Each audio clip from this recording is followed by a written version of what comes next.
આમ આદમી પાર્ટીની મહિલા કોર્પોરેટર વરાછા ઝોન ખાતે ખાડાની રજૂઆત કરવા ગયા અધિકારીએ નહીં સાંભળતા ધરણા પર બેઠા હતા।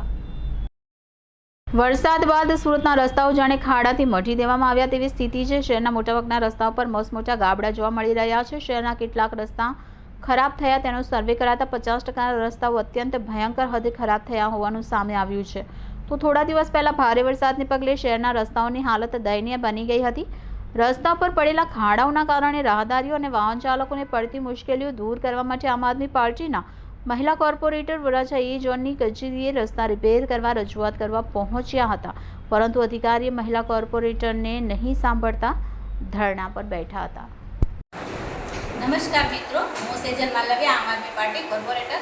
આજે હું વરાછા ઝોન એની અંદર કાર્યપાલકની ઓફિસની બહાર બેસેલી છું। મેં રજૂઆત કરવા આવેલી કે મારા વિસ્તારમાં ખૂબ ખાડા પડેલા છે, ખૂબ દબાણો છે, રેસિડેન્સમાં કોમર્શિયલ થઈ રહ્યું છે, તો એના માટે હું રજૂઆત કરવા આવેલી। તો વસાવાભાઈ અહીંયાથી નીકળી ગયા કે જોઈ લેશું એવું કહીને નીકળી ગયા। 2 વર્ષથી સતત રજૂઆત કરવા છતાં એક પણ કામગીરી કાર્યપાલક વસાવાએ કરેલી નથી। મારા વિસ્તારમાં રેસિડેન્સમાં કોમર્શિયલ ઇન્ડસ્ટ્રીયલ ઘણી જગ્યાએ બનાવી નાખી। નાના માણસોને ક્યાં રહેવા જવાનું? નાના માણસો અમને રજૂઆત કરવા આવે કે આ લોકોએ શું કરે છે, આ લોકો પાલિકા અમને હેરાન કરે છે। રેસિડેન્સમાં કોમર્શિયલ કરી નાખ્યું છે, જનતાનગર સોસાયટી છે, આદર્શનગર સોસાયટી છે, ગોપાલનગર સોસાયટી છે, વિઠ્ઠલનગર સોસાયટી છે, આવી કેટલી સોસાયટીઓ છે જ્યાં આવી પ્રવૃત્તિઓને આ લોકો પરમિશન આપે છે, ખુલ્લેઆમ પરમિશન આપે છે। અનેક વખત રજૂઆત કરેલી છે।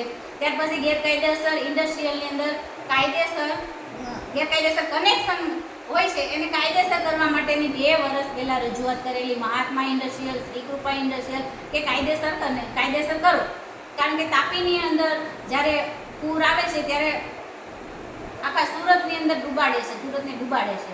આવા ગેરકાયદેસર કનેક્શનોના લીધે વધારે તકલીફ થાય છે લોકોને, ત્યારે ખૂબ તકલીફ થાય છે, લોકોના જીવ પણ જાય છે। તો એની રજૂઆત હતી કે તમે આખા વર્ષની અંદર તમે કામગીરી નથી કરતા, જ્યારે પૂર આવે છે ત્યારે તમે દોડવા મળો છો। કાયદેસર કનેક્શન કરાવડાવો એના માટે રજૂઆત કરવા આવેલી। ત્યાર પછી મારા વોર્ડની અંદર ખૂબ લારીઓનું દબાણ છે। ઝડફિયા સર્કલ, ભક્તિનગર સોસાયટી, ત્યાર પછી આપણે રચના સર્કલ, વડવાળા સર્કલ, ત્યાં લારીઓનું ખૂબ દબાણ છે। એ લોકો ફક્ત ને ફક્ત ત્યાં કોને ખબર દબાણ વિભાગ શું કરે છે?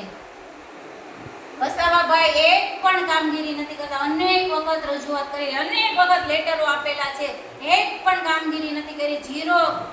ઝીરો કામગીરી છે વસાવાભાઈની, ઝીરો કામગીરી છે। મારા વોર્ડની અંદર એક ખાડા બાબતે લગભગ અમારે 10-20 વખત ફોન કરવો પડે કે અહીંયા ખાડો છે, અહીંયા ખાડો છે।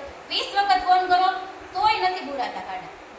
હું અહીંયા કમિશનરને કહેવા માંગુ છું કે અહીંયા બહાર બેસી છું કે મારા વિસ્તારમાં જે વડવાળા સર્કલ ખૂબ મોટા ખાડા છે એ બોલવામાં આવે।